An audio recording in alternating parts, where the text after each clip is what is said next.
Welcome back to the channel. My name's Kevin. This is Comparison Cooking, and today we're doing a video I've been dying to do. See, I saw another great video done by Pitmaster X, and it was a phenomenal video. I mean, it was funny, the editing was perfect, but at the end, it left me thinking, something just doesn't add up here.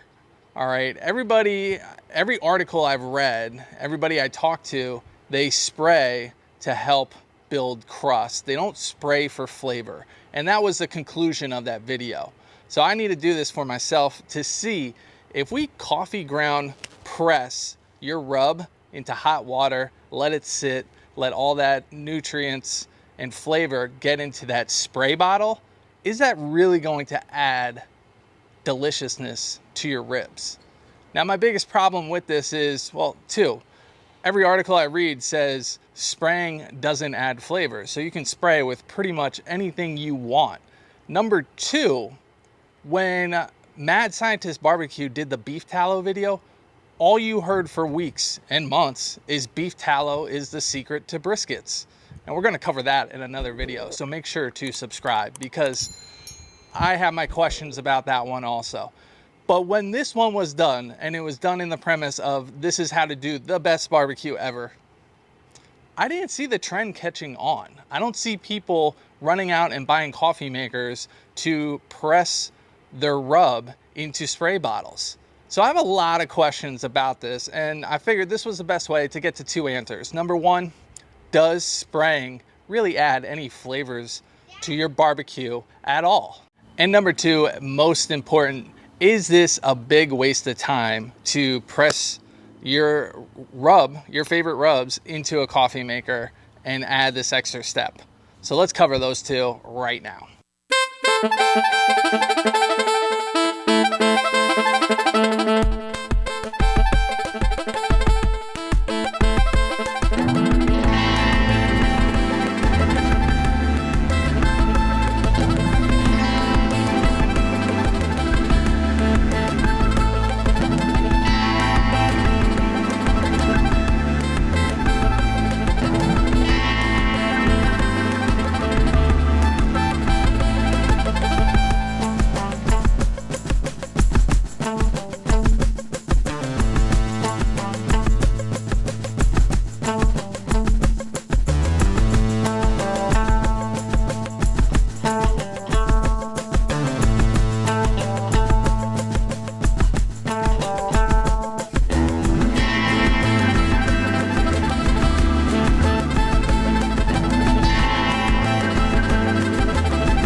Control steak, rub only, no spray. Did I just call that steak?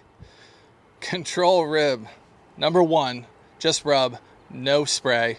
Control rib, well, I guess it's not a control rib anymore. Anyway, rib number two, we are going to spray with apple juice and apple cider vinegar. Rack, there we go, rack. Rack number three, we are going to full rub on, and then we're going to spray with the rub, how should I say it? Coffee grind it down into liquid form. There you go. And finally, we are doing salt, pepper, just to have some type of coating. And then we are going to use the rub coffee ground spray on this final one. So the first one, catching on fire over here. First one is just rub. Second one is rub and apple cider vinegar and apple juice, which 99% of the population uses. And then third one is rub and rub juice, rub spray. And fourth one is salt, pepper, rub spray.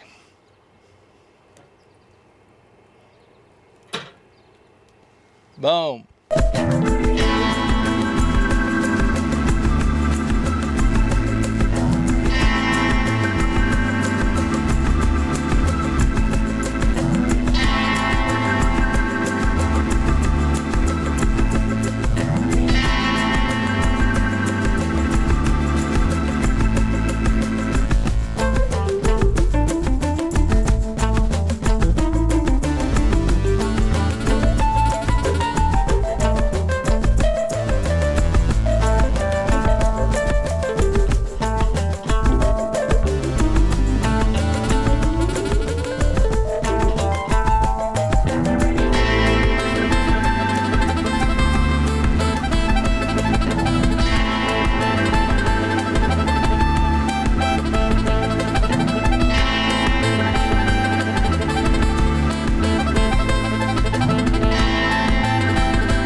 spritz, just the rub. Let's see how we do.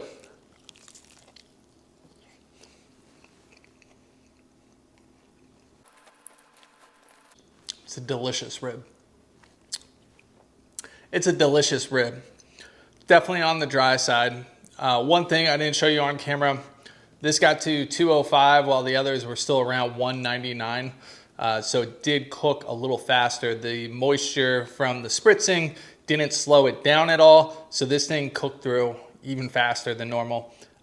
Something a lot of people know, but for a lot of people, they don't know that the spritzing will actually help prolong that cook a little bit. It's delicious. I want more.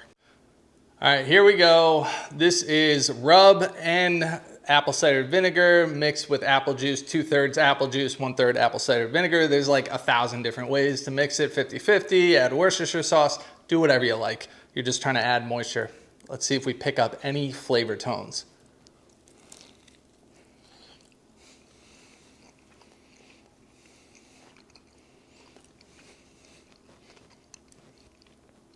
Now that's making the rub pop a little more. It's giving it more of that like barbecue candy taste, where the other one was just salty and dry. It was the same exact rub, but this one, the flavor has an enhancer. So I will say spritzing definitely enhances your flavor, at least from this spare rib. Spare rib? What is spare rib? St. Louis style cut. Here we go, number 3. This is the big one, right? This is supposed to make the best barbecue ever. It is the rub. It is the rub coffee pressed down into liquid form. Now, it did give my sprayer a lot of trouble. So if you are trying to do this, you might want to use a cheesecloth or a old coffee maker. But we're about to find out, is it even worth it to do this?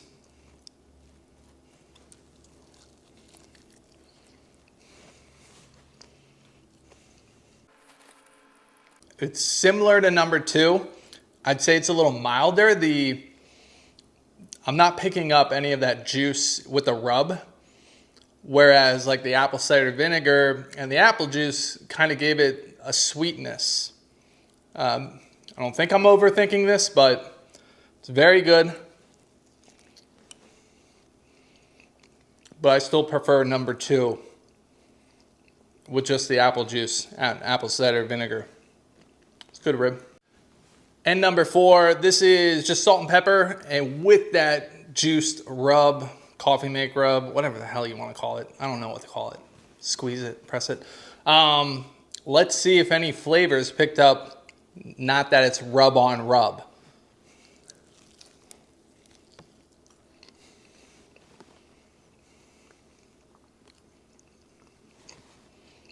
No. I'm not tasting anything but salt and pepper. So the juiced rub, don't waste your time. Like, don't go through all those extra steps. That's bunk. It's actually, now that I'm through this experiment, I'm kind of mad that it was advertised as the best way to make barbecue. It's going to make it so amazing. BS. All I'm tasting is a dried salt and pepper rib. It didn't add any of those extra tones. I have to say, so far, it is number 2, apple juice and apple cider vinegar, that it gave it something extra. I'm not saying I'm picking up apple juice or apple cider vinegar, but I did taste like a candiness to that rib versus these last couple ribs just weren't nearly as good. So don't buy a coffee maker just to do this. Don't buy a special spray bottle just to do this. I used the cheapest dollar store spray bottle and then apple juice and apple cider vinegar. I don't know, you guys think about it. Be careful what you see out there, that a video went right from taste testing to buy this, buy that. Don't do that crap. Be very skeptical of those type of videos. I hope you enjoy this. If you do, I have one on beef tallow that is going to be very similar, and I really want you to check it out, so make sure to subscribe and do all that other stuff, like leave a comment. If you found that you've created the magic spritz of Worcestershire and all these other sauces that it really kicks and enhances the flavor, let me know in the comments below. As always, I hope you all are doing well, and I'll see ya real soon. Oh wait, don't leave yet. Don't forget to click on the link in the description below. Buy this, buy this. Bullshit.